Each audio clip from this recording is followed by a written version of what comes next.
Ladies and gentlemen, boys and girls, welcome to Racer Nexus and welcome to the FMA WEC Championships, the World Endurance Championship. And we're here at the beautiful circuit, the legendary circuit, the one and only circuit, Indianapolis Motor Speedway, where our drivers are going to be taking on the 2.3 mile circuit, 14 turns, and it's going to be a monumental battle as the track is looking rather cool here for our GTPs and GT3s to do battle. My name is Stephen Koenig, and joining me on the mic, and he's pushing all the buttons in the back, Jarvis Coy. Jarvis, welcome to Indianapolis, a home to some of the best champions, but also is round 9 on the calendar. As we get closer towards the end of the season, it's going to be an absolutely manic race down to the wire.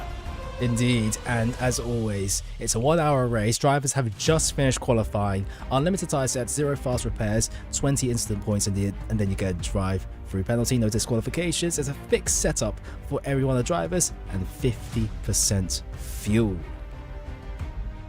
It's going to be an interesting one because Indianapolis has a bit of a difficult time to get into the pit lane, and we've seen a number of drivers lose it over the corners, going and riding the bumps a little too much and landing up turned around. That being said, with the grid starting to line up, let's take a look at who's going to be where. It's Anthony Sorrentino in first place, and Jacob Dick holds on to second on row 1. Moving over to row 2, we've got Paxton Frith and Jacob Williams looking to do battle. Row 3, we've got Cody Deek, PJ Whitman in 6th position. As we go down, it's Dustin Wells in the Wendy's coming against Ryder Poe. Unfortunately, not able to get a time on the board. Will be starting, but at the back might be stuck in the garage. Curtis Kenker will find himself in 9th position. First of the GT3s, though, Michael O'Dell rounding out your top 10. It's John Daniels. Oh, sorry. No, after you. Okay, so it's John Daniels in second place after brilliant qualifying, and Logan Watton for a first drive here in the FMA World Endurance Championship, lining up third in GT3. Then it's Macon Gazzoni and Matt Mars in 13th and 14th overall. Cameron Iverson and Ryan Peters in the SpongeBob Ferrari 15th and 16th. Gustavo Ferraro and Vieira dos Santos, both Brazilians, lining up 17th and 18th. 19th and 20th are Timothy Dunn and Joshua Dufresne. Alexandra Catroy, Ron Matthews, 21st and 22nd. 23rd, Jeremy Escherman and James Pandolf III. And that is your grid for today's race. 24 cars overall, but I think Ryder Poe makes it down to 23. Now, Ryder Poe, unfortunately, going and finding some difficulty to stay out on track due to force majeure. Well, there's throwing him down out of the order. But an interesting track, an interesting field, and will be a bit of a manic one. Jobs, you and I have been chatting a bit about the GTPs and how they contend around the circuit. Well, it's going to be a difficult run for the competitors, as we do see Williams is going to be starting in pit lane. Dustin Wells will be at the back of the entirety of the field. A little bit of a for him to try and slice through the GT3 field before he can even make his way to the top. So he's going to gently try and see if he can coast his way through in between the cars, but not exactly what Williams wants to do. Is starting from pit lane, ice cold tires, ice cold brakes, and Jacob is going to be trying to carve his way through the field before he gets even close to the GT pack. Now, you and I were chatting about this. GTP is incredibly difficult around the circuit compared to the GT3s. And where it does come into play is low-speed corners is going to favor the GT3s. And there's quite a few of those type of corners here at Indianapolis, especially coming off the oval into the infield. Example, turn 4, turn 5, before you're getting onto the straightaway. You got to line yourself up perfectly. Otherwise, those bumps are going to send you flying, and you will be starting to pick up incident points. The hard braking zone at the end of the circuit is going to favor the GT3s over the GTPs, but the long straightaways comes in for the GTPs. This is always the concern of multi-class racing, and Indianapolis is going to start to show the cracks if the drivers haven't practiced, including haven't been able to get into the pit lane. Yeah, indeed. The pit lane also a beast of its own. The pit exit Also quite tough. You gotta be careful, especially when you're rejoining there. But regardless, especially through this section here, for the GTPs, it's mostly about mechanical grip. There's not a lot of places where the GTPs can deploy all that downforce that is built up from high speed. It's going to be a tough day for the GTPs out there, but Anthony Sorrentino leading in the BMW ahead of Jacob Dick. 1 and 2. Jacob Dick, we do have to talk about him. He comes back after a couple of weeks of absence. Yeah, going and missing out a couple of weeks, missing out on crucial points, but will be wanting to get a solid run here tonight. And with this 1 hour race, it's all about how you can really start to push the boundaries to move forward.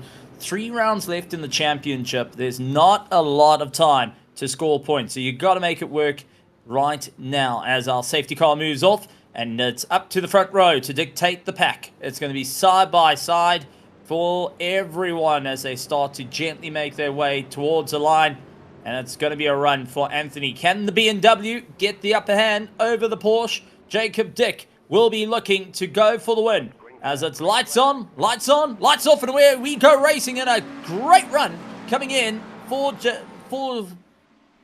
Sorrentino. And unfortunately, Wells landing up with a black flag, so he jump started the line and landed up going down the orders, so he's going to have to try and get himself sorted out. But a solid run from Ryder as they go nose to tail, trying to keep through. Oh, Sorrentino getting a little bit sideways and just managing to avoid the pack, and very, very late on the brakes behind for the GTPs. But here comes our GT3s as it is a solid run from them. Trying to battle on back. John Daniels currently leading out, and Odell in second, but the battle for third, Watson, Gazzoni, Mars, they're in for the battle to charge on.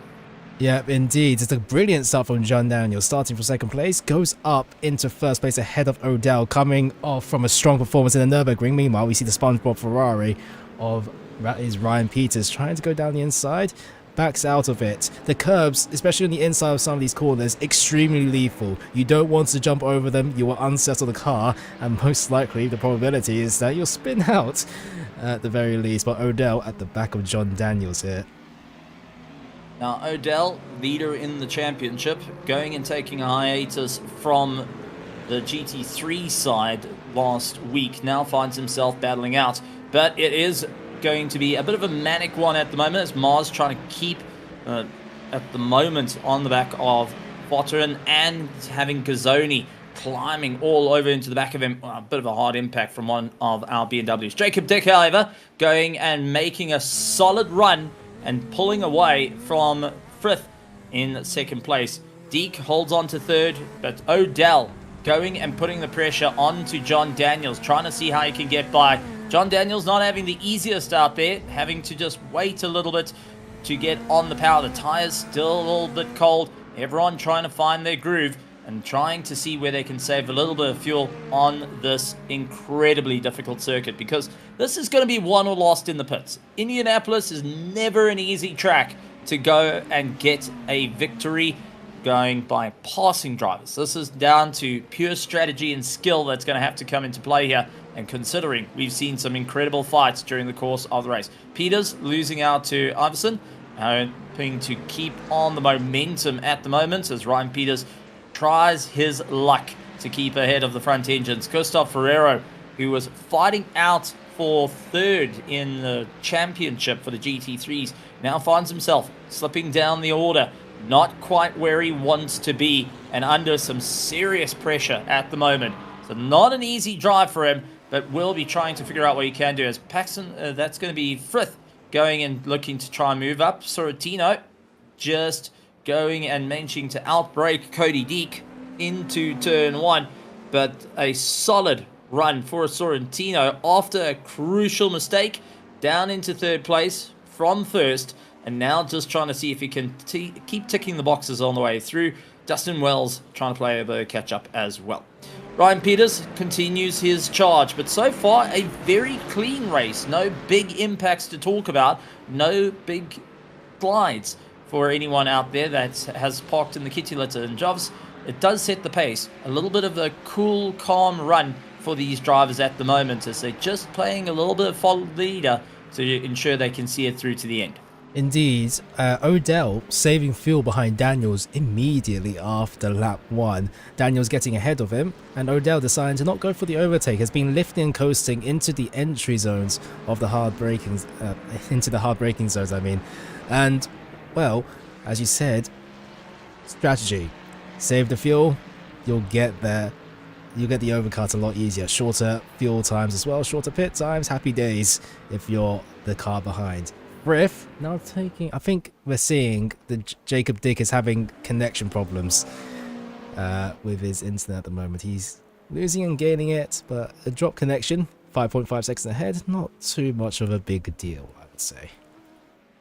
It's something that has been spoken about amongst the drivers of due to severe weather can go and affect them. Michael Odell trying to keep the pressure onto John Daniels, seeing where he can move forward. We did have Katori into the pits and unfortunately going to be losing out a bit of time there.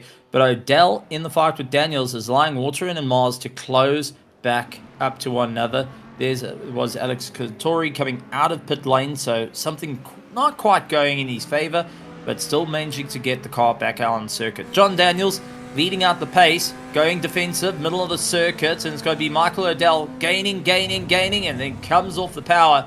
Waits to go down the gears. It's a hard turn to the left, a quick turn to the right, and you've got to feather the throttle through here just to make it work. Very reminiscent of Sebring, where you've got to go through the S's just gently on the throttle.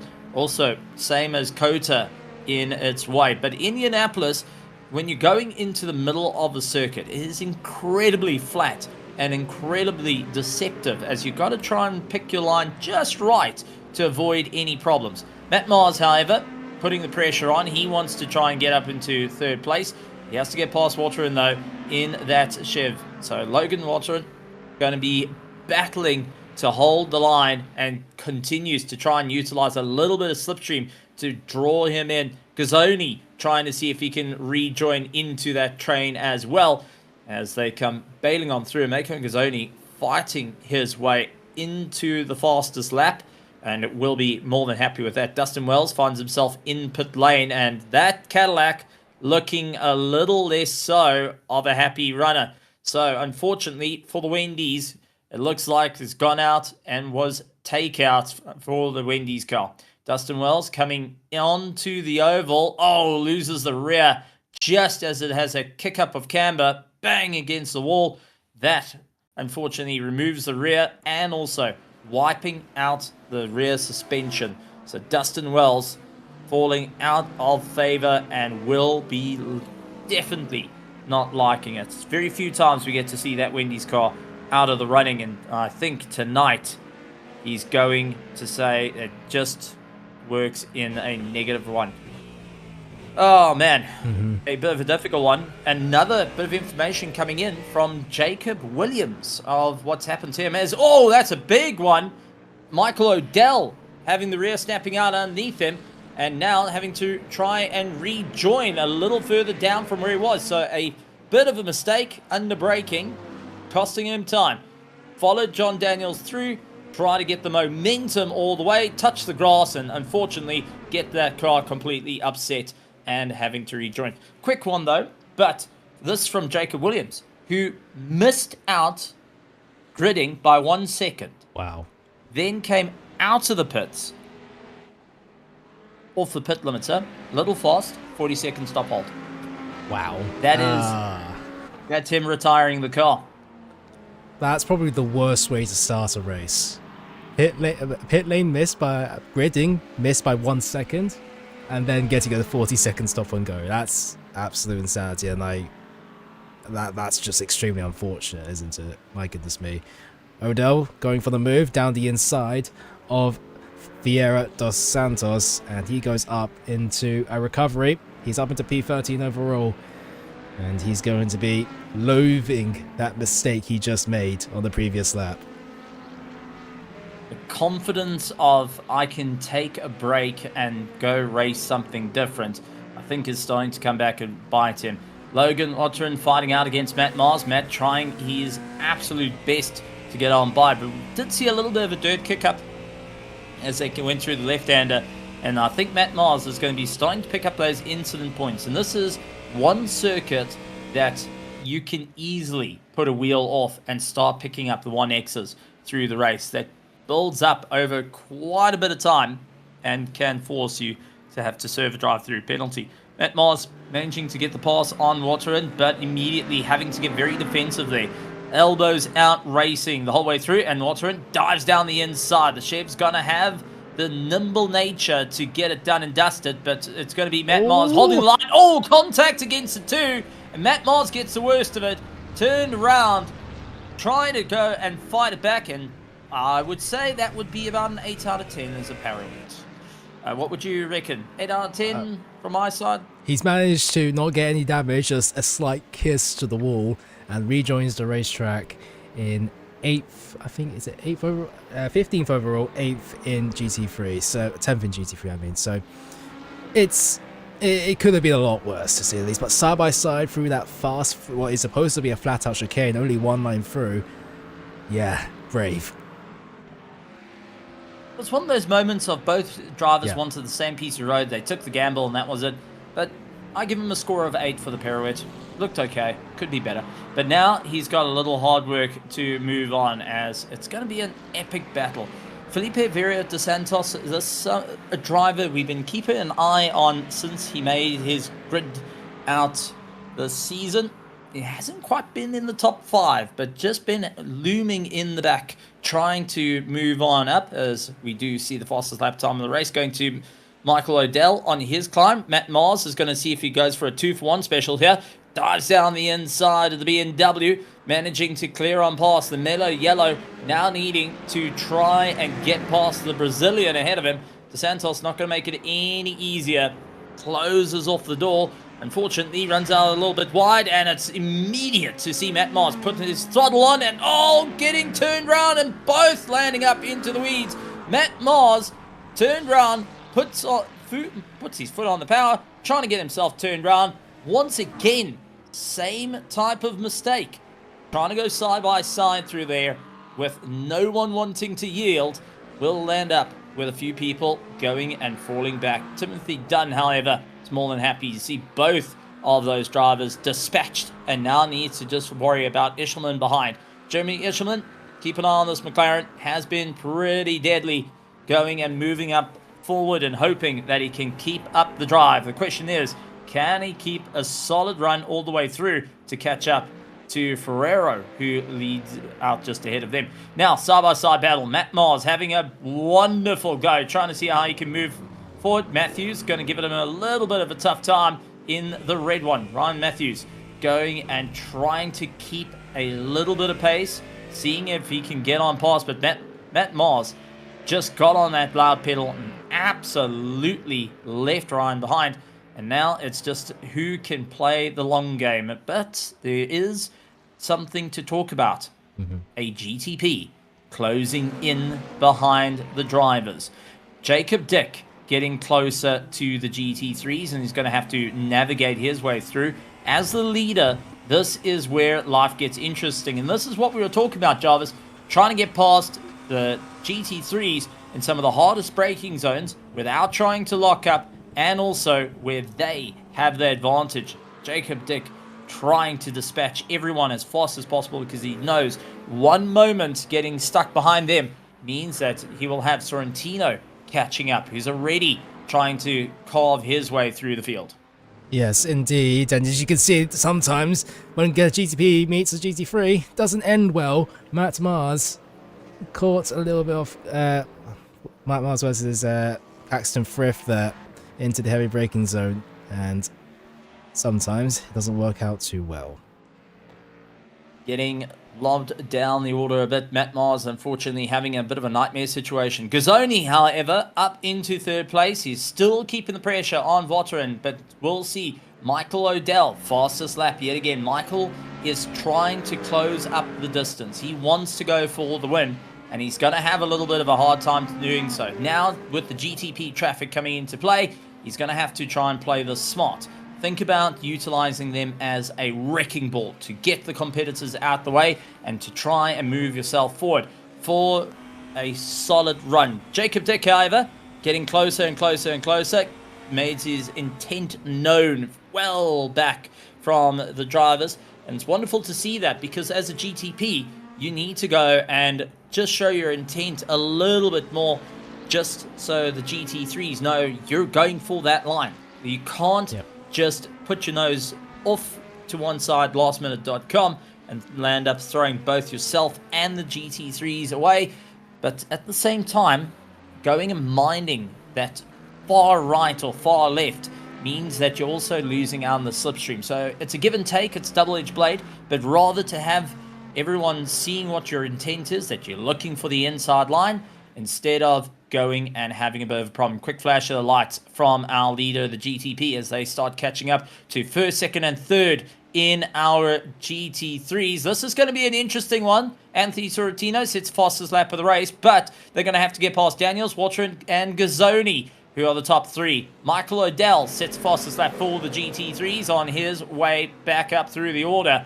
This is going to be an interesting one. Dick has just gotten past Gazzoni. Now it's Watron and Daniels. He's going to have the straight line to really make it work as he comes up very close to the back of the Chev. Has to move to the left-hand side to avoid John Daniels. And I do think Anthony Sorrentino is in for trouble to try and get past. Michael O'Dell trying to get a little bit of slipstream to ultimately see where he can move on. Anthony caught in amongst a battle. And this is going to be extremely frustrating. But he's got to just take a breath and try and refocus on what he needs to do. A quick look down the inside, clears Gazzoni as quick as he can. Now onto the oval part. It's a short, brief moment before you're back in through the corners and having to just bide your time in for this inside line. Not going to quite work out there. Swatcherin got the better drive and then forces Anthony to go out wide and having to go up high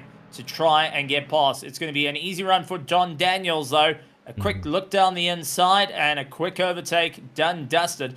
I do think John got the best of the run there. Michael O'Dell trying to move up through the order and will get to the pass on Ryan Peters, who minds out the way. He says, I'm ready, but just not right now. Yeah, indeed. And that, the battle, quote-unquote, the meet-up between Watson and Sorrentino has definitely benefited Daniels quite a fair bit. A few tenths gained between the Corvette and the Aston Martin now in the race leads. Daniels, we have to say this again, doing very well out there for the start of this race. He's in the race lead, and he won last time out in Nürburgring on the road. He's looking very good around here. Of course, pending strategies, depending on how much fuel everyone is saving as well. But, yeah. A new John Daniels, perhaps. A new lease on life to make sure he can stay in for the run. That is most certainly what is going on.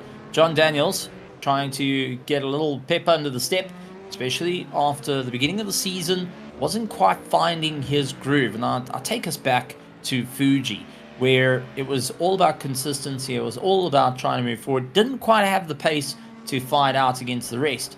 And we did see him every so often landing up with a bit of a problem as Matt Mars finds himself into the pit lane. An interesting stop for Matt Mars here. And is it going to be a fuel and see it through to the end? It's a very, very early call to make that happen. He's jumped to the pits on my screen. Oh, okay. So, for Matt Mars, not looking good. This is one of his spins. And I think frustration came out, and he would have just moved the car off. Hasn't been the night, and retiring it by the looks of it. Oh, come on, Matt, get that car back out on the circuit. Let's go and see him through to the end. I mean, yes, not your race night, but you got to be in it to win it. If you see the green, you got to see the checkered, because you've made the time to be here, you made the time to race, and it's well worth the points. Timothy Dunn trying to move his way forward up against Eshelman, who was originally behind the BMW. Now the McLaren leading out the charge, and Timothy having to close up at a rate of knots. And let's take a look at what exactly happened here. Jeremy Eshelman was behind Timothy Dunn, but a simple slide is all that's needed. Immediately, Jeremy Eshelman says, thank you very much. Cody Deek followed in as well, and will utilize the toe for that brief moment. So Timothy, feeling a little bit of pain on the tires, trying to keep the momentum going. We'll now try and figure out what is going to be the next plan here to try and continue on forward. A bit of smoke as they went through. Someone getting it out of shape coming out of that final corner would have outbraked themselves and cost them a bit of time out on circuit. Yeah, I believe it was Cody Deek in the prototype who was just coming through the final corner ahead of the GT3s, and it's a Tokyo drift for the Porsche heading out onto the final corner. Very hard to put the power down these GTPs, especially through that corner. You're kind of just waiting to go on power. If you're too quick on the throttle, you just spin out like that. Luckily, due to the bank nature and all other factors, when you spin out to the final corner, you can do a slight, decent drift. Don't think the rear tyres are going to appreciate it much, but the new tyre model is a little bit more forgiving. If it was the old one, well, you would be going and taking 3 laps to lick one's wounds.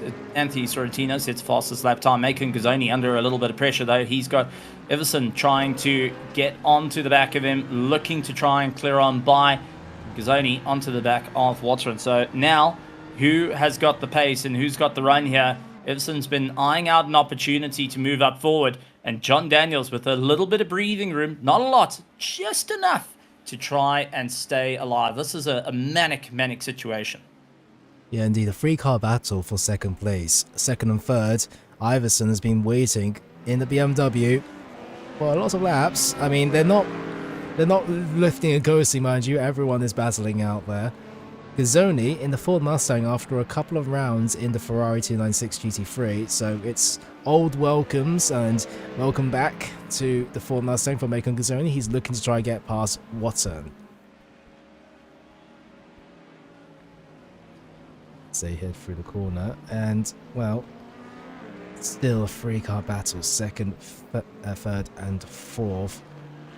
They're also just not too far away from John Daniels, 1.2 seconds. It's the gap that it's just enough to just get out of that slipstream of 1.3 seconds now. John Daniels looking comfortable up in front as Odell still has the fastest lap, and that is Cody Deek trying to overtake one of the GT3s, and it's contact between Gazzoni and Cody Deek. Cody Deek trying to go for the overtake, spinning out and heading into the Mustang.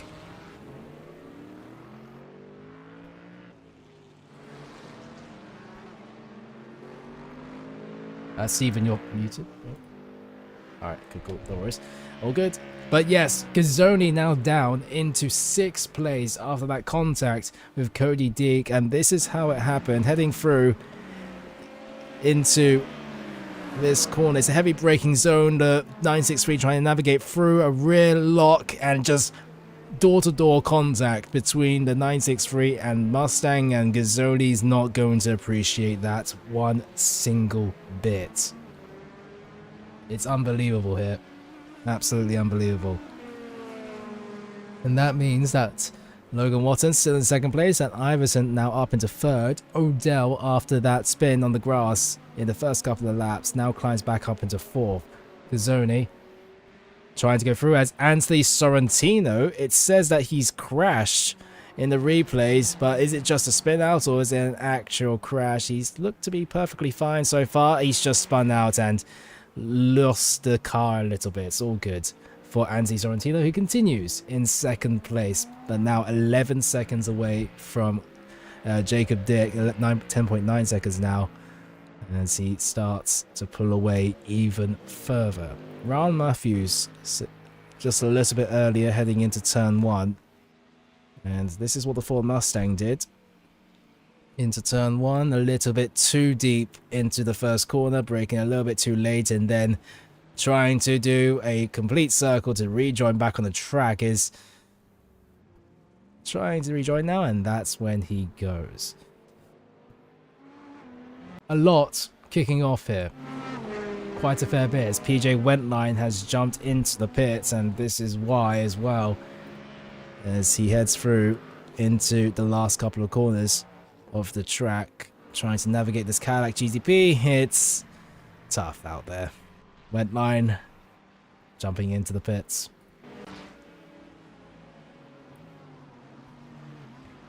Anthony Sorrentino heads into the pit lane for the first time in this race, and it looks to be a strategic stop after about 24 minutes. And 36 minutes left on the clock. Anthony Sorrentino, the first hypercar to come into the pits on race strategy alone. Ryan Matthews in the Ford Mustang also joining Anthony Sorrentino in the pit lane, as Cody Deek, it says that he's had another incident heading into the heavy braking zone. And once again, I think it might be a mirror of what happened between himself and Macon Gazzoni. And yeah, Cody Deek not having fun around the Indy road course here today. Not at all. Timothy. Definitely a little bit of a rough one. That is his fourth lockup this race. And oh, Timothy Dunn running a little bit out. The rear stepping out underneath him, finding into the weeds. We've got quite a few drivers battling with a bit of grip out here at Indianapolis. A difficult circuit, as we pointed out, quite flat in the middle. But drivers making critical errors. Too early on the power, too late on the brakes, and that unfortunately throwing through the field. Now, with the pit stops coming into play, the first round of it, Jacob Dick, hoping to hold on to the lead of his race, will be really keeping an eye out, as Sorrentino will be wanting to close up the gap. It's going to be a manic drive for our competitors not to lose too much time, but at the same breath, you've got to try and work out how you're going to avoid running into traffic, because that's been the detriment for the GTP class. Too much traffic, going and putting offline where there isn't a lot of space for overtaking. It's making life a little bit harder, especially under those braking markers. GT3s is a little bit easier, but you don't want to be moved around. Paxton Frith up into first place is going to be more than happy with his run, and will continue to go that little bit further out in the revolt colors. Jacob Dick and Cody Deek coming out at the same time, and they will see the leaders of the GT3s come bailing through on them as well. Anthony Sorrentino trying to get going, but here John Daniels needs to try and keep the drive, is willing to see Jacob get going. Come on, go move, you Porsche, as Logan Watson is right on my tail. And you can see how close it is for the GT3s, which seem to have an easier time driving here at Indianapolis versus the GTPs. It's something you and I were talking about off air, of how difficult it is to really navigate with the GTPs here at Indianapolis over the GT3s.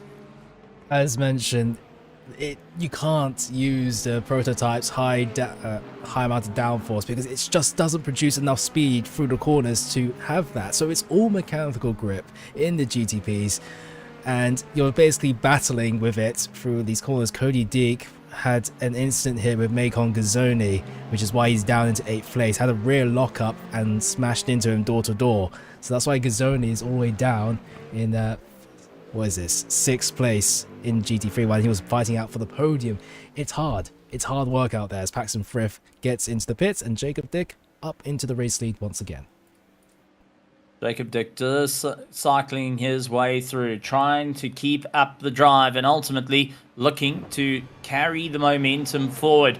As Michael Odell leads out the GT3s in the championship, Anthony Sorrentino leads out the GTPs. Second place of the GTPs is Dustin Wells, who's unfortunately holding on to 6th position at the moment. Hasn't had the greatest of drives, but Ryder Poe, who hasn't been able to get off the line, is also out of the running. For Jacob Dick, a victory here will boost him right into the battle for 2nd place. It is something that's absolutely crucial. He needs a win here tonight. He needs a solid run in through.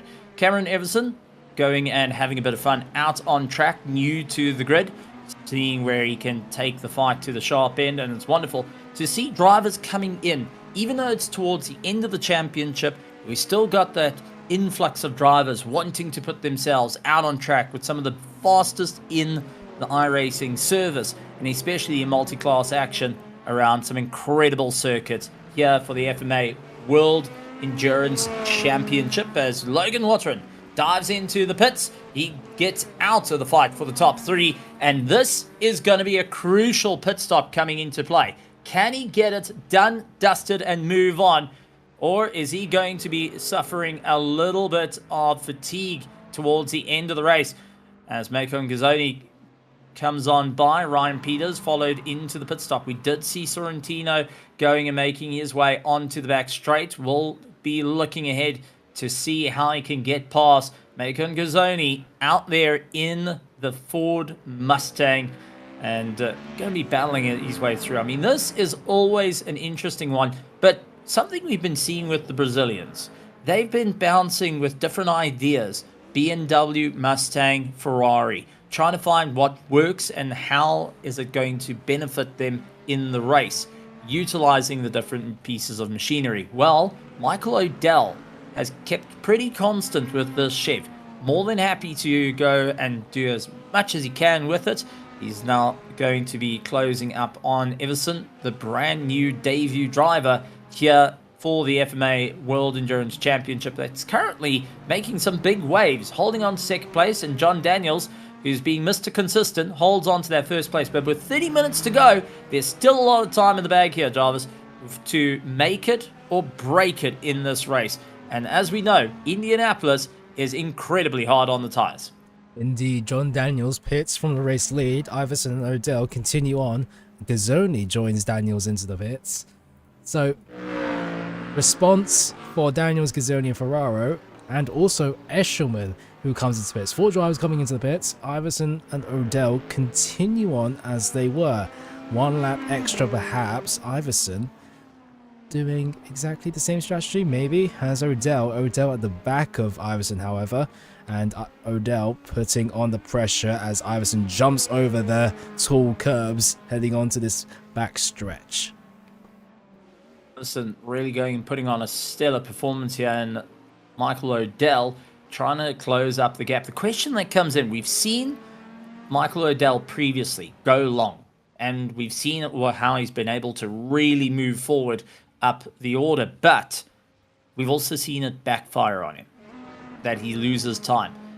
I wonder, is this going to be the one that works or the one that falls apart as Sorrentino goes down low and he keeps it past both drivers, open up the door for Michael to get on by. And Iverson, unfortunately, scuttled down all the way into second place, and it's immediate for O'Dell to go into the pits, and Iverson just also taking that same thought process to dive down into pit lane, trying to get themselves done. John Daniels out on circuit, looking to try and make up a bit of time as Walterin having to deal with the likes of Jacob Dick. A quick 1-2 pass, and the GTP carries on its merry way, but looking to see how he can keep the momentum going. 24 seconds ahead of Sorrentino. And that really does show you how difficult it is to navigate past the traffic when the gap starts to open up like that. Jacob Dick having an easy drive right now, looking for a solid victory, 4th in the championship. He wants to get himself into the championship fight, especially with going on 3 rounds left after this to try and make it work. It is a solid charge for every single one of the drivers. John Daniels is on an incredible campaign to move forward up in the order. John's lying in 4th in the championship, and so far on 253 points, he's catching up to Gustav Ferrero in the points. Gustav sits 3rd with 269 points. So for John Daniels, the victory here does throw him right up into the fight between Gustav and to also fight against Macon Gazzoni. So always an interesting call, but which of the drivers are going to be able to benefit here tonight? And I do think everyone's going to have to be looking up the road and saying, right, what do we need to do to come and battle and make sure they stay on the top? Indeed, Iverson has jumped O'Dell in the pit lane. Iverson, remember, he got overtaken by O'Dell just before he came to the pits. Iverson has jumped out ahead with a shorter pit stop, and he's right on the back for the race lead, 3 tenths behind. O'Dell down in 4th place behind Watson. Iverson with a completely different strategy, well, not completely different strategy, a later pit stop, a shorter pit stop with perhaps less fuel put into the car, is now at the back of John Daniels for the race win. It's crazy how a pit stop can change the dynamic of this race, and John Daniels now more under pressure than he's ever felt in this entire race. As Iverson goes off track, so does Watson into the grass, and that will halt proceedings a little bit longer.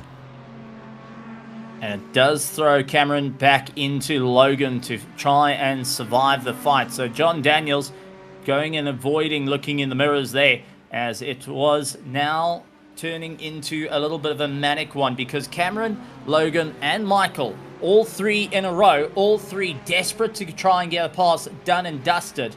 We'll have to keep very close eye on the drivers trying to make their way through.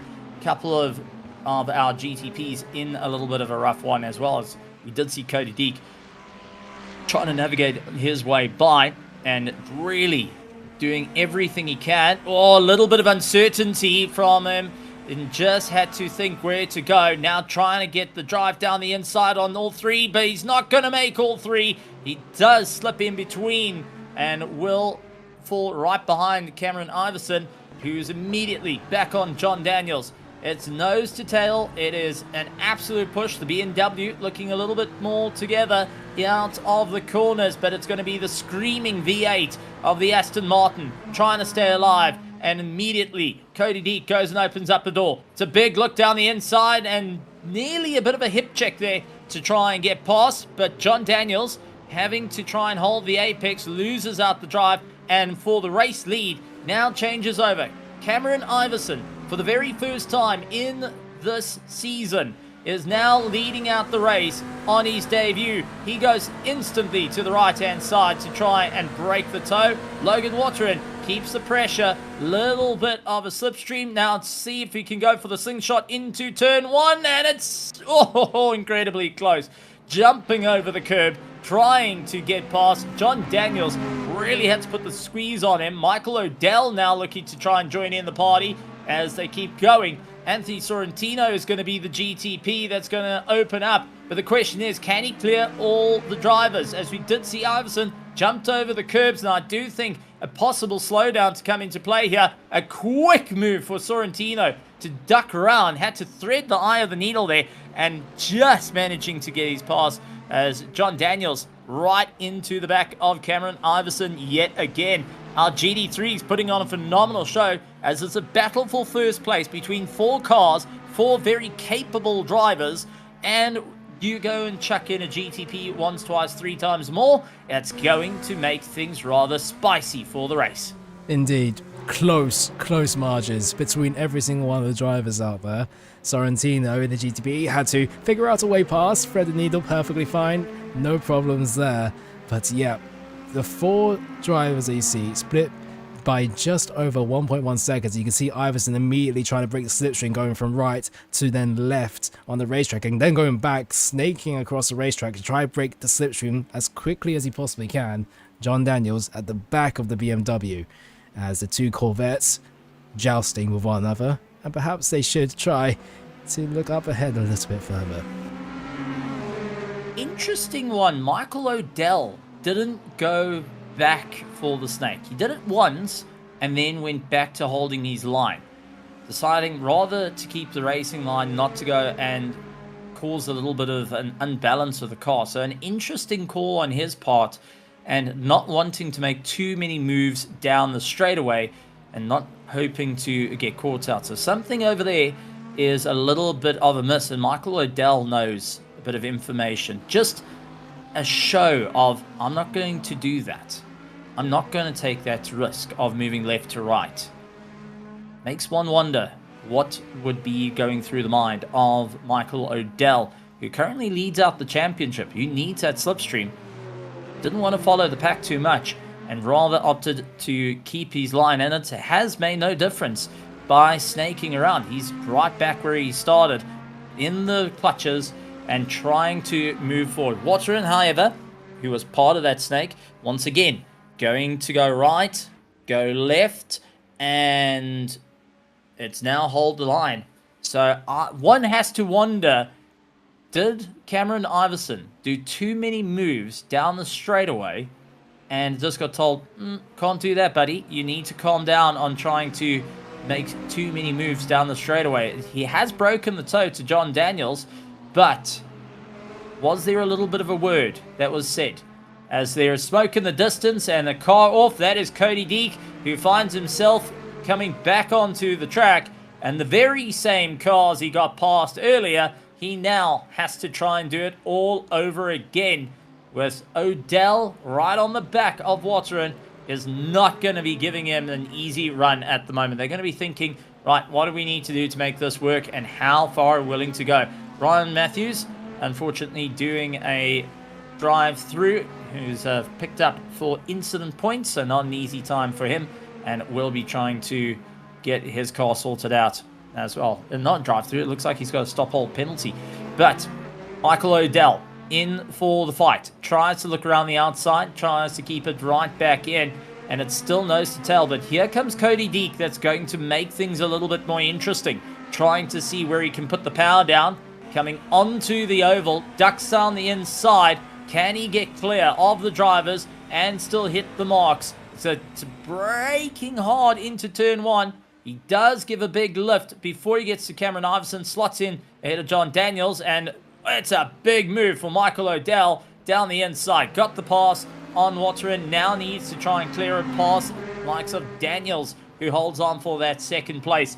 And Wateren not completely out of the fight just as yet, will want to try and see what he can do. Cameron jumps over the curbs yet again, a very, very big leap over those sausage curbs, and most certainly will be picking up the incident points one by one. That starts to add up, and it will start to go and cause a little bit of a problem. So Cameron's trying his luck there, flirting with those track limits, and the one wonders, when exactly will the wooden spoon be brought out and throw him down the order? We've seen this previously before.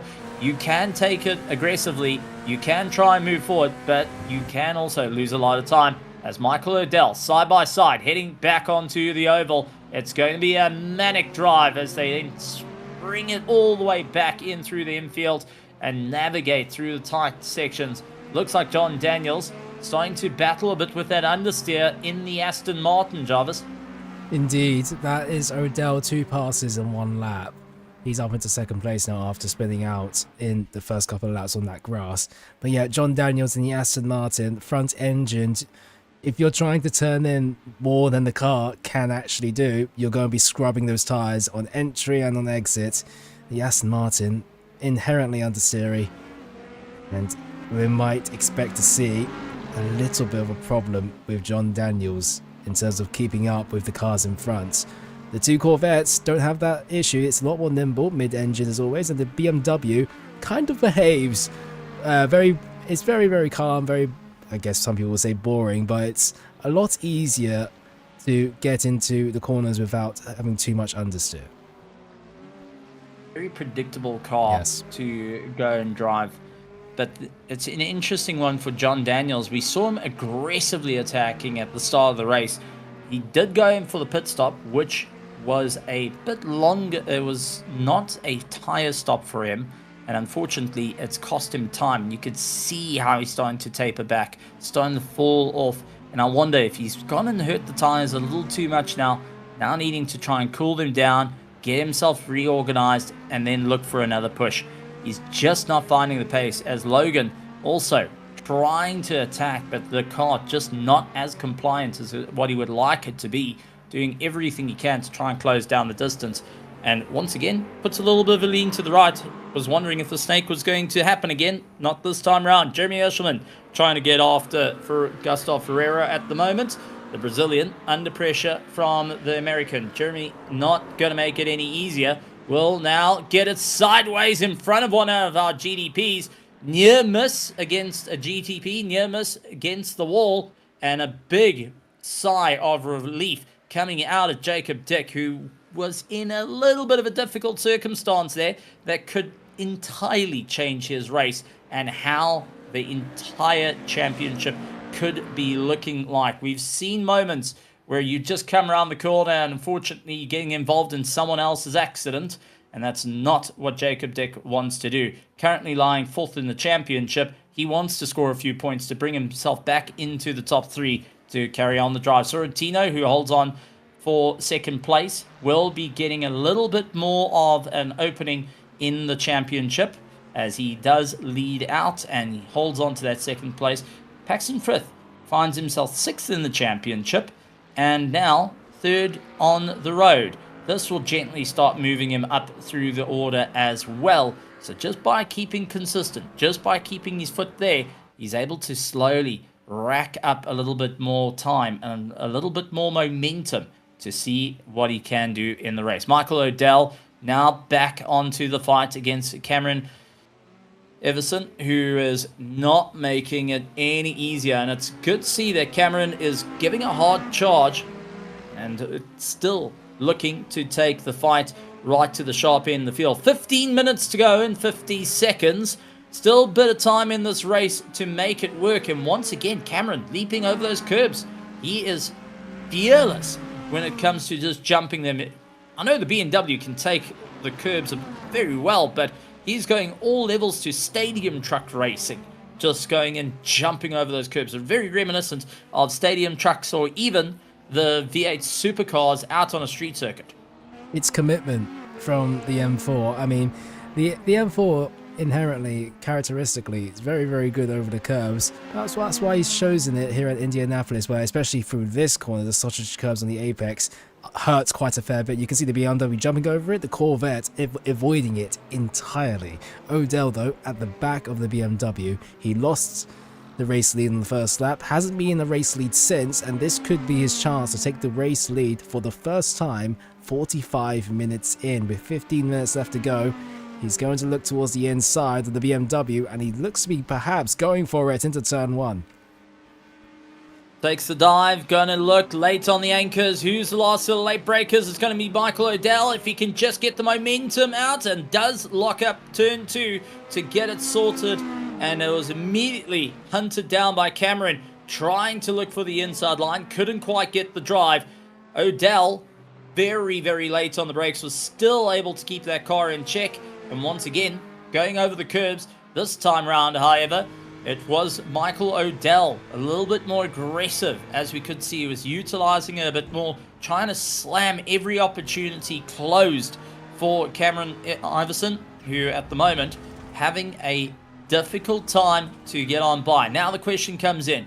Cameron's been having a little bit of free air to go on these charging runs. Now he's in the dirty air. Now he's in the aero wash of the Chev, and we'll have to try and figure out what to do. This is where life becomes a little bit more of a difficult one, because you're in the slipstream, but you're not getting that pressure onto the nose. You're not getting that pressure over the rear wing. You are in a bubble of just no airflow. You go quicker, but your aerodynamics, just a goodbye.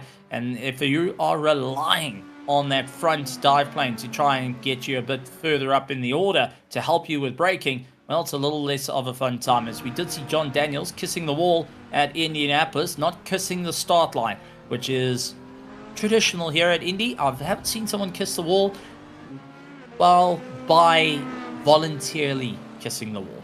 And John Daniels will pick up that little bit of damage to the left-hand side. It will be a 0x on his incident limit, but it's enough just to unsettle you, knowing that you got that little too close and hearing that little scrape on the way through. Yeah, indeed. Jacob Dick, once again, getting ahead of the leaders now. And he's going to be very comfortable. He's lapped up into 3rd place. Only Sorrentino in GTP hasn't been lapped by Jacob Dick. It's been a great run from Jacob Dick so far, putting his stamp of authority back on the championship once again, letting everybody know that I haven't gone anywhere just yet. Cameron Iverson getting ahead of O'Dell. A big move been made. The BMW getting the legs over the Chev. O'Dell finding himself back in behind the BMW of Cameron Iverson. Cannot lose time here. He needs to keep up the drive. He needs to keep moving forward, looking for a solid exit onto the oval, and now down the straightaway. Looks for the inside line, heading into turn 1. He pulls out of the slipstream. He looks for the side draft, and immediately Cameron closes it up. Goes right back to the wall on the racing line. He's doing everything he can to try and get that pass done and dusted, as Sorrentino now into the pits. And that is going to be a big one, because Jacob Dick will now have an easier drive just to keep up the momentum, and also we'll be keeping a close eye on when Sorrentino does come out. But Michael O'Dell in a absolute fist fight of note. This is gloves off boxing between these two drivers. Monumental and very respectful racing between the two. But with O'Dell losing out some crucial points in the championship by coming in second place here, he needs to try and cycle his way forward. For Iverson, what a stellar debut on his part in managing to fight out for the top, and leaves the door open just to close it up a little bit later and sweeps across the nose. O'Dell not having the easiest time here. Every which way he's looking, the door opens, and then as he starts to move forward, gets slammed shut. It's not can't go there completely. Cameron leaving it to just try and see if he can bait a move out of O'Dell before closing up the move. So just by making life a little bit more interesting and a little bit more uncertain, Cameron Iverson going and utilizing O'Dell as his own worst enemy at the moment. Trying to lunge forward, can't get the pass done, loses out time. Keeps repeating the same mistake over and over, and eventually he's going to throw them back as they continue on the fight. So a great pit coming in for Jacob Dick, who now makes his way out. Anthony Sorrentino will be also trying to keep going. And it was a very short pit stop for Jacob Dick. 8.1 seconds in the box. Anthony Sorrentino was 13.0. So 13 seconds for Sorrentino on his last pit stop. But the fight for the GT3 lead, once again, is on the charge. We due to see about 44 laps here of racing, and we're getting to see an absolute slugfest up and down through the order as Cameron getting it unsettled over the curbs there. We saw a huge lift off the ground. BMW not going to be liking that all too well, and immediately it was Michael O'Dell to climb right back into him here. Jarvis, I'm gonna ask the worst question in the world to you. Who do you think's got this? Cameron Iverson, who has really got Michael O'Dell's number in this race, or Michael O'Dell, who has been fighting his way back up every which way he can? It's so close. You saw that Cameron Iverson was defending into the first corner versus O'Dell, but I personally think experience will prevail. O'Dell to the inside immediately takes advantage of Iverson's slight wideness, and he's going to continue to pile on the pressure here. I think that O'Dell, with experience in this championship, he's going to get past this BMW at some point. That is my personal opinion. What do you think, Stephen?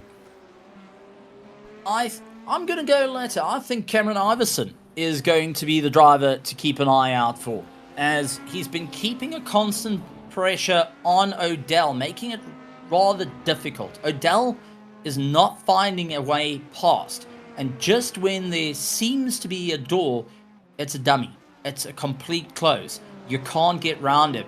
And for Michael O'Dell, it's frustration that will start to build up behind not going and getting an easy overtake, and he's having to get a bit more aggressive through the corners. You can see he's working that steering incredibly hard, runs up high, heading onto the oval, now trying to bring it low towards the wall, swings it back high, trying to get the drive, and immediately it is going to be the fight down into turn one, and Cameron puts on the lean. Oh, very close between one another, and O'Dell not appreciating that little bit of a checkup, did have to keep out of it, and near to the wall. This is definitely not on his cards that he wants to have. Cameron is just putting the squeeze on every which way possible, trying to bait moves out of him, but is making dead sure this Chev is starting to burn through its tires. Yep, indeed, as this is O'Dell onto the outside now, braking late in the BMW. It would switch to the inside if O'Dell can get just alongside him. The Corvette to the inside, but the BMW shuts the door, and O'Dell will have to wait for another opportunity once again. Well, didn't have to wait too long, because here comes Cody Deek in the GTP, who's going to try and clear on past. Cody swings up high where usually O'Dell follows. And now Odell hoping to utilize that GTP. Never mind. Cody goes off into the distance, and that going and fouling him up. So Michael Odell battling back onto the side draft, heading towards the oval. Now he's got the advantage. He's got the run, charging his way through, but can he keep the momentum as Michael now needs to try and put the pressure right back onto the side of Cameron Iverson. Last of the late breakers, heading into turn one. It's a sharp right-hander. It's hard on the brakes. You got to bleed off early, and it's going to be Cameron going a little bit wide, brings it back, keeps it tight for the left, and it's a solid pass back for Cameron Iverson. And Michael Odell, every time he puts his nose forward, it's getting that door slammed shut, and you can see on the steering, he's going and having to drag the car back. He has to snap it around the corners. He's getting frustrated with the moves. It's unpredictable. It's one that you're constantly guessing. The poker face is definitely there for Cameron Iverson. The question is, can Michael Odell find that kink in the armor to take the lead as they continue the battle? And these two have got to be very careful, because one slip-up from both of them will bring them right back into the clutches of Daniels and Watterin, who are also keeping in close proximity and will be looking to try and clear on past. Now, Cody Deek back in the same place as where he was once. Now trying to figure out how to get past the two leaders who I don't think are keeping an eye on their rearview mirror. They're seeing this race through their front windscreen and back window, and all they see is red with the GT3s as Cody going deep to the inside. It's a follow for Cameron, and that's a bit of pressure going on as Cameron Iverson goes up high yet again, late on the anchors, tries to bring it through, and immediately looking to try and close the door. Michael Odell keeps his foot in it, but just can't find the traction out of turn 3. My goodness me, this is one of the best the battle for the race leads I think I've ever seen. This battle has been going on for the past, I believe, about 15 minutes or so, and it's absolutely unbelievable. Cameron Iverson doing a defense of a lifetime against Odell. Odell, the championship leader, versus Iverson, the newcomer. It's absolutely unbelievable, and they're not pulling their punches in the slightest. Not at all, and at the moment, just trying to keep it all together as they're on to the final 3 minutes and 57 seconds of this race. We've seen the last of the pit stops coming out of our GTP class that have managed to get the momentum through the race. Now, this is going to be an interesting one because, as we both know, you get closer to the end of the race, you're pushing that little bit harder. The moment you hear that there's one more lap, that's where the red mist completely envelops these drivers, and it turns into, can you keep calm, or are we going to have a bit of a moment as rider?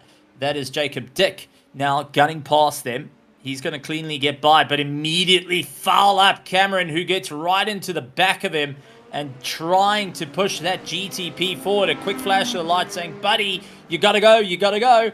Quite frankly, unfortunately for likes of Cameron, it's Jacob Dick who got on past, but the GT3s, an ugly exit for Michael Odell over the curbs, losing out that little bit of time. Jacob Dick can't get in and out of the corners as fast as the GT3s at the moment, but Michael Odell starting to make some very, very bad moves, starting to feel that red mist coming down, and he is not having a good day right now. This is a fight and a half, but Cameron Iverson once again going and keeping a dominating run and forcing the championship leader to have to think sideways. It's not up or down. You got to think left, right, and you may have to start working with 4D chess just to clear past this BMW.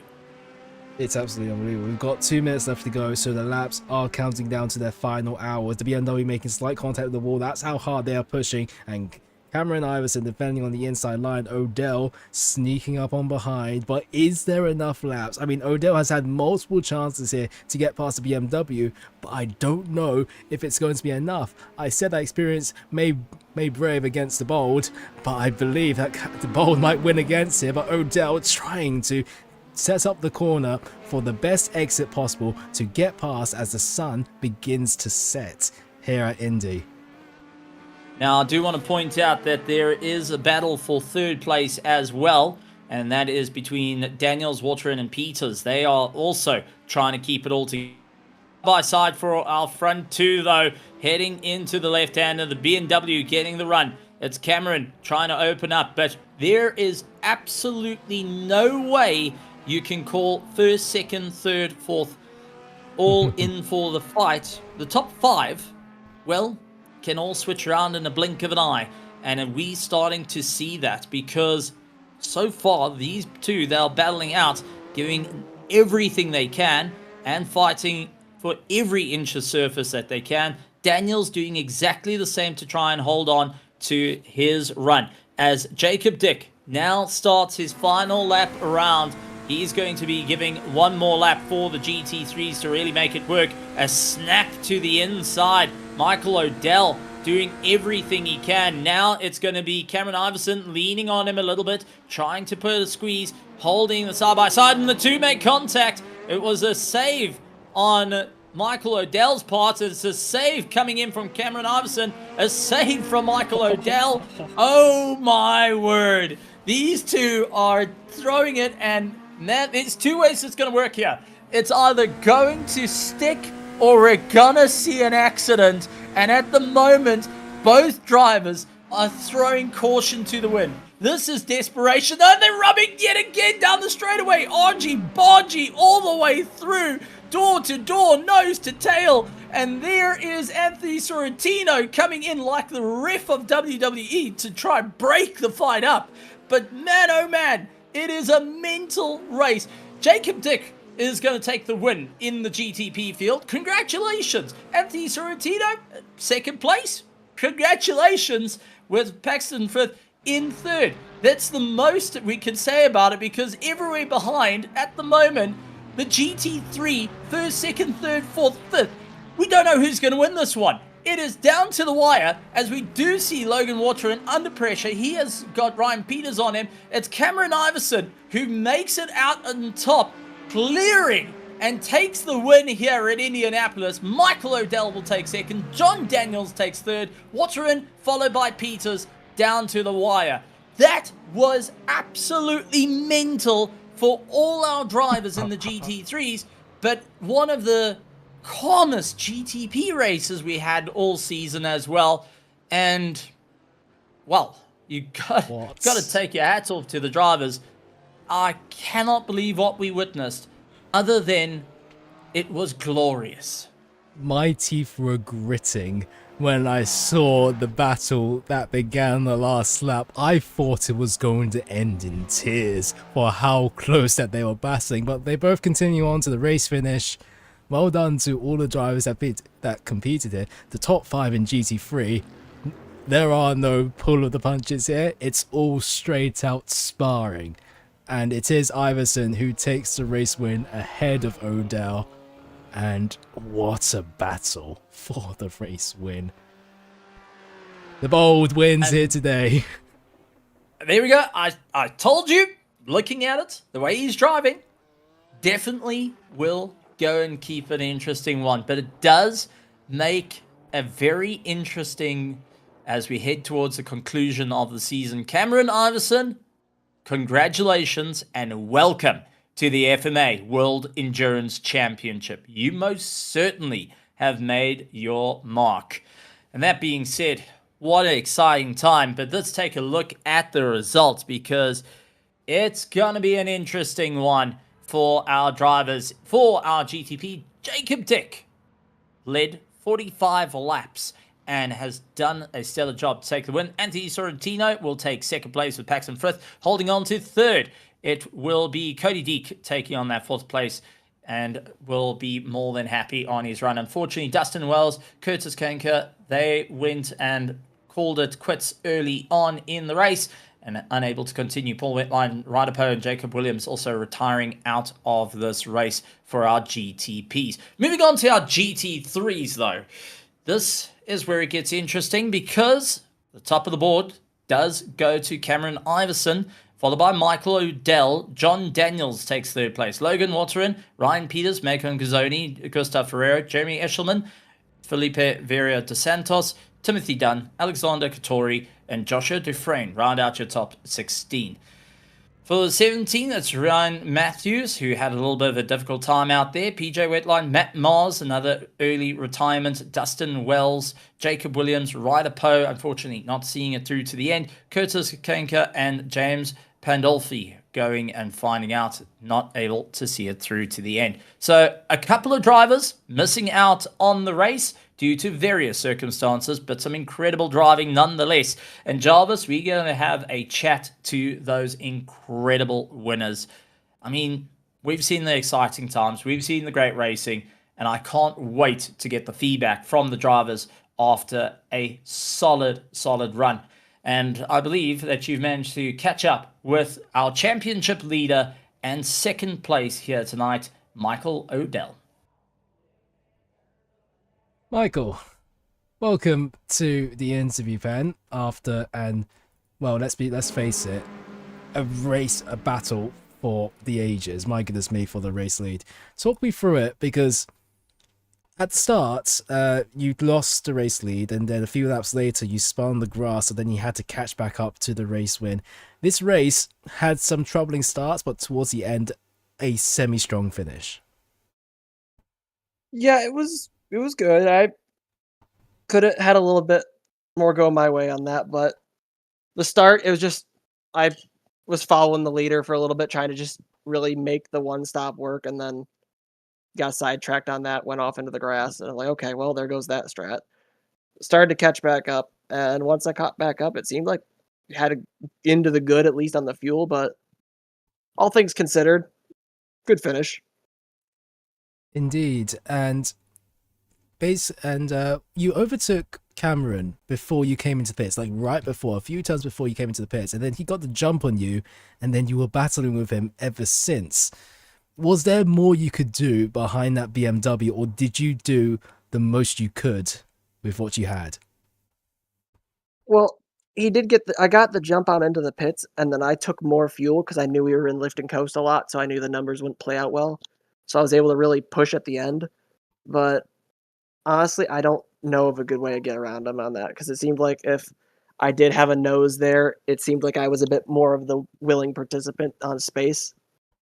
So I don't know if that's a good thing or a bad thing. All I know is that made me finish second. I feel like I should have been a little bit more argy-bargy, especially towards the end there. There was a lot of contact that shouldn't have really happened, but whatever, it happens. All good. We'll just figure it out for next week and hopefully see what happens. Indeed, you still are the championship leader, and you will carry on these next three rounds as the championship leader. With now still taking second place, it's still Mr. Consistent for you here. Are you still relatively confident that you'll take this championship with relative ease? Pretty confident, unless it's something like the bowling alley of hypercars, then I should be good. I mean, even with the mistake, I had good recovery, good speed, good. Even with the lift and coasting, I still was able to maintain a good clip against the field. It's just, as long as nothing outside factor-wise happens, I think I've got a pretty decent run. Right, Road Atlanta is next. Are you going to be in a GT3 or GTP for the next one? It's a tight, but probably it's also a small circuit. GT3 for the rest. All right, I see. All right, and what would you like to say to the people in the virtual grandstands, the people representing FMA and all its sponsors, and is there anybody that you would like to shout out? Well, shout out to everyone for watching tonight. Hopefully that last couple of laps put on a good show. So then hopefully at Road Atlanta we can continue the show. All right. Commiserations for losing the race win here today, Michael O'Dell, by a strong P2 finish. And we'll see you next week. Take care. Take care. Michael O'Dell, you can hear a little bit of, it could have been better, but it could have been worse. Let's have a chat to Cameron Iverson. Cameron, welcome to the commentary box, and what a race for you. Coming out, making a debut here in the FMA World Endurance Championship, and coming right down to the wire, up against the championship leader. That must have been a ton of fun, but also nerves must be shot because you two weren't leaving any room for one another. Yeah, that was a lot of fun. I haven't had a good race like that in a long time. You don't get that in officials very much. So hats off to him. You know, it was nice to, be able to get close like that, rub a little doors sometimes, but everybody keep driving straight. So really hats off to him. I can see why he's leading the championship. He's definitely a driver. Now, with that being said, a few times GTPs came into play to go and get into the mix for the fight.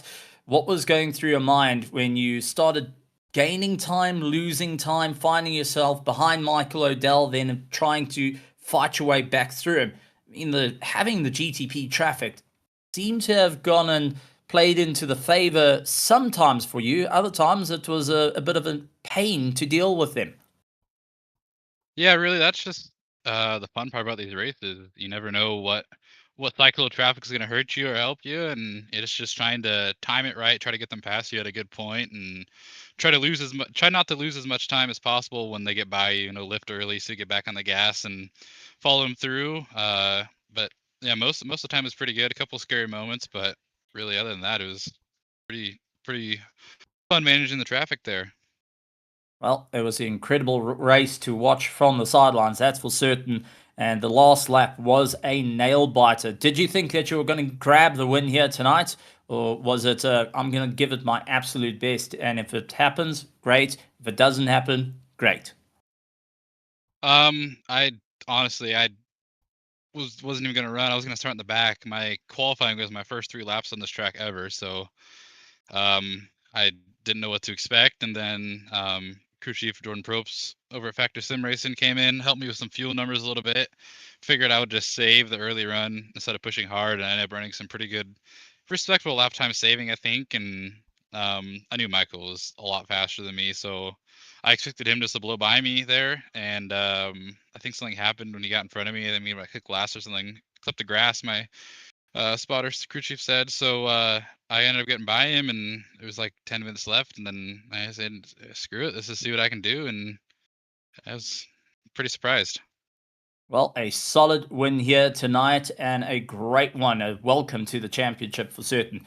That being said, anything you would like to say to all our partners here at FMA, to the drivers, the teams that you get to race with here tonight, and most importantly to everyone back at home out there in the virtual grandstands and also out in your virtual pit? Yeah, once again, hats off to Jordan Probst, everybody at Factor Sim Racing. Wouldn't have been possible without him tonight being in my ear and just keep me calm. Really good mentor, guy in the box to have. Tim Dunn actually invited me to come run this league, so thank you, Tim. It's been fun. Hats off to all the league admins and league owners and stuff for putting this on. It's a lot of fun, and obviously you guys, the broadcast, it's always great watching. I've been watching the last couple weeks. I think I ran at VIR last week or something and wrecked myself, but it's really fun to watch you guys. You guys do a great job, and yeah, everybody else, thanks for watching and supporting the broadcast company. Going to be a great one. Cameron, we look forward to chatting with you next week as we head over to battle it out at the beautiful circuit of Road Atlanta coming up next week. All right, see you guys there.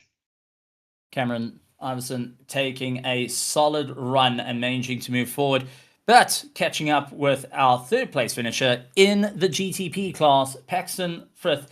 Jarvis, you have got Paxton. Paxton Frith, the podium here at Indianapolis. Talk me through that race in your Cadillac. Yeah, the GTPs were a race of 2 classes in their own, so definitely wasn't looking at Anthony or Jacob. They were too good.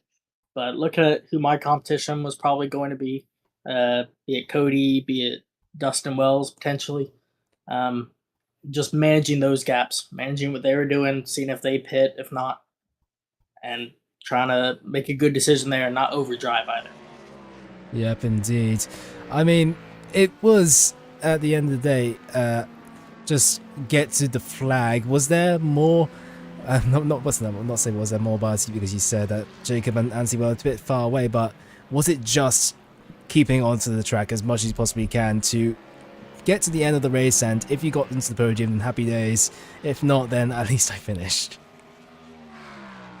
Definitely during practice that was the case. Coming here, first time in a GTP for me on this layout, it was difficult, particularly trying to get the car somewhat dialed in, comfortable. There were points where just making it to the end of the race looked like it could be difficult. But the car came together a little better with some tire temperature, with some lower track temperatures at the end. But definitely, I was happy where I was, and if it made a podium, it was good, but I didn't come into the night thinking that was going to be the case. Oh, great result here today. A consistent attendee in the FMA World Endurance Championship. You find yourself, I think, in the top 5 of the championship now. What do you need to do to stay there for the next 3 rounds or so? I think pace is looking good, better and better each week. Nürburgring was good last week. I think I had pace on Ryder Poe then. I think I had pace on my teammate Dustin. But I need to be consistent and also watch strategy. I think I've lost a point or 2 here and there, maybe not stretching my fuel where I needed to, or maybe taking tires when I shouldn't. So just be mindful of that these last few rounds to maximize the points I can get. And of course, next week is Road Atlanta. So, is there anything that you would like to say to the people in the virtual grandstands, to the people running the FMA World Endurance Championship, and is there anybody that you would like to shout out as well? Absolutely. Thank you to Matt Mars and Chase Matsko putting on a fantastic league, great attendance. They do a great job running this every week in the Discord during the races, as well to our race sponsors, and to my family that got me into racing, keep me here. I wouldn't be here enjoying it, making new friends without it.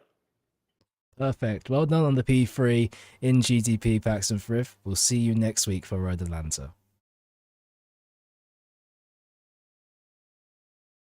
With that being a solid run and Paxton more than happy, let's have a chat to the BMW driver, Anthony Sorrentino. Welcome to the box and managing to capture a 2nd place. How are you feeling with today's race? Well, good morning, guys. Feeling kind of, I don't know. I had good pace in practice, and then I think Jacob and I had some contact there on lap 1. It didn't register on my incident counter, I don't think. I think it was just that code, but that was a bummer because that kind of set the tone for the rest of the race. But happy for a 2nd place, and no Alex Berry. Dustin Wells finished well down the list, so more breathing room, I guess, for the points. Well, that being said, going and opening up in the points, what was the game plan coming into Indianapolis? A very difficult circuit to navigate at the best of times, and now being in the hypercar, going through some of the corners where the GT3s will have the advantage of you. What was your plan to avoid the traffic and to keep moving forward? Exits. I was trying, I think I had a good rhythm there during the first stint. Just trying to set cars up to make passes on the straights as much as I could. And I was closing the gap on Jacob there. And then, the inevitable spin occurs, or the off track. But yeah, Indy and the Nürburgring, they both have these low speed corners where the front end just gets really light. And that was a challenge. So happy it's over. Really wish it was a win, but props to Jacob for pulling this one out. Well, on to the next one to try and get the win. Before we let you go to enjoy the celebrations of the 2nd place, a well-earned 2nd place. Don't take that out of the pocket. You went and drove through an incredible race. But that being said, anything you would like to say to all the partners here at FMA, to all the drivers, the teams, and most importantly, to everyone out in the virtual grandstands here at Race Nexus? Just shout out to Jacob for winning his home track. That's pretty big for him. To him, the other guys in the GT3 class for keeping it relatively clean around prototypes and vice versa. You guys for the call. You guys should probably get some sleep, although it's almost 4 a.m. for you out there. Yeah, just look forward to next week, and I'll see you guys back in the interview box. Thank you very much, Anthony Sorrentino, taking a 2nd place and the very first to say good morning to us instead of good evening, Jarvis. Yay! Gotta love it. Thanks, Anthony. Have a good one. We'll see you next week. Bye. Absolutely brilliant stuff. And not often you get to have that. But with that being said, let's have a chat to our race winner. Jarvis, you catched up with Jacob Dick. Yes, indeed. Jacob Dick, welcome to the interview pen after a couple of weeks or so, back in the FMA World Endurance Championship and putting a stamp of authority into the season once again, taking the win by a semi-comfortable margin, actually quite a comfortable margin ever since taking and staying in the race lead in lap 1. Talk me through it. Well, first of all, good morning to you two gentlemen. Hope you guys enjoyed the race here from the booth. But no, great. I loved it. I would have wished I had taken pole. This was my home race for me, so it would have been great to be able to get pole and then get the clean sweep. Off the rip, I already apologized to Sorrentino, but I honestly thought that it was netcode turn 1. After we talked about it, seemed to have just been the typical left rear sensitivity in iRacing, and just I gave him a slight nick and it spun him. Sorry to him. I think we would have had a great race had that not happened. But yeah, like I said, dominant race overall. If I remember correctly, I don't know if it's as dominant as Phillip Island was, but no, great race, great start. Just kind of put my foot down, got locked into the pace. I was patient with the GT3 traffic, and I think that really helped. I made a lot of friends all the way up until the end, which I kind of hard brake check Cameron going into turn 1. And, you know, a little bit on my fault. I'll take that. But overall, put my head down, great race, great pace. Could have done better, but yeah, I think overall it was just a 0 mistake race, and that's what got me the victory today. Yeah, now before you came into this race, there was, I think you mentioned just before the race started that there was a bit of a weather problem going on in your area, severe weather conditions perhaps. Did you think that you would be able to compete? And if something did happen, would you be a little bit disappointed at the very least that you wouldn't be able to get it? But I mean, that won't matter. But yeah, severe weather conditions, and you managed to pull through and take a win here. So it's kind of a funny Ball State tradition that we don't stop racing until we see the checkered flag are gone. So there was a previous time that my teammates had raced through a tornado warning that was going on in the area. So it's kind of just tradition to, you know, just race. We'll put our best foot forward. If the power goes out. And if not, then hopefully we're finishing P1. Brilliant. Strong mental there. And as well, are you going to compete in more rounds of the FMA World Endurance Championship, or is this a one-time thing because it's your home race and everything to do with it? So past few weeks I've just had troubles getting here. Last week I had rig issues trying to get logged in, so I had to reinstall iRacing during the race. And you know, with VIR and the crash, it just kind of screwed my whole championship run. So I kind of just accepted it. But I didn't even know it was Indy tonight. Low-key was getting on, was like, all right, we're going to run some Road Atlanta. We're going to have a great race. Full week ahead of myself. And realizing I was like, oh, it's Indy. All right, bet we'll hop in. We'll have a good race. Probably finish second. Depends on who all shows up. Did not expect to win tonight, but I will certainly not complain with an Indy win. Mm-hmm. Well, what is it about Indy and the Porsche 963 that it seems for you that it's worked out perfectly well, especially for you who didn't know that it was going to be Indy anyway? I mean, I love the 963. I mean, I think it's probably the best all-around GTP, except for sound, but we don't have the Valkyrie in this game yet, sadly. But no, I love the car. Indy is a track that I've always been pretty flowy at. I feel like it's a track that you have to really underdrive to get the maximum pace out of. I also have 2 other comp leagues that are running this exact combo, but with GT3s instead. So I've been practicing for that, which I think, you know, played a part in all this. But yeah, I mean, great car, great track. I think it all just happened to come together tonight. And finally, what would you like to say to the people in the virtual grandstands, to FMA and its partners, and is there anybody else that you would like to shout out as well? Thank you guys for putting on a great broadcast. You guys always do. Absolutely. I mean, I say the same thing every single time, but it's true. You guys put on a great broadcast. I love going back and watching. Thank you. Shout out to Matt. Shout out to Chase for hosting this. Yeah, it's a great series. I love it. I wish I could do Mondays more often, but I will be once I'm back up at school. shout out to Ball State Esports. Shout out to my teammates, especially Fryman. Sadly, he cannot be here tonight. He is in Markham for the IndyCar race. Shout out my family and shout out my pets. And yeah, let's have a great end of the season. Congrats on your race win here at Indy, Jacob Dick. And hopefully we'll see you next week at Road Atlanta. And as you're no longer a week ahead on the schedule. Sounds good. Thank you guys. Have a good one. Have a good one. A stellar run by Jacob Dick, and how's that? A week ahead, but still managing to move on forward. What an incredible race here at Indianapolis. What an incredible time for round 9 of the FMA World Endurance Championship. And we look forward heading into round 10 at Road Atlanta. Jarvis, it's been a great one, but there is so much to come here for the championship. Any last thoughts from your side before we wrap things up and say farewell to Indianapolis? Get on the plane and head over to Atlanta. Road Atlanta, a brilliant racetrack, a short racetrack, and the laps come thick and fast, and GTPs and GT3s are going to constantly meet each other due to that short layout. A close GT3 battle here today, one of the most amazing battles of the race leads I've ever seen, but Road Atlanta awaits us now. It's brilliant. Going to be an interesting one. It's going to be an exciting one. Folks, make sure you hit the subscribe button and the bell notification icon. We got tons of racing coming up on the Racer Nexus. Coming up, we've got our special stage, Pro Trucks. We've got Breaking Bad, Pushing Limits, Apex, this Mazda Cup, FMA Gen 4 Series, and heading into next week of the ASRL Indy NXT Series, along with the HPR GT World Challenge. Just a summary of what's coming up live on the channel.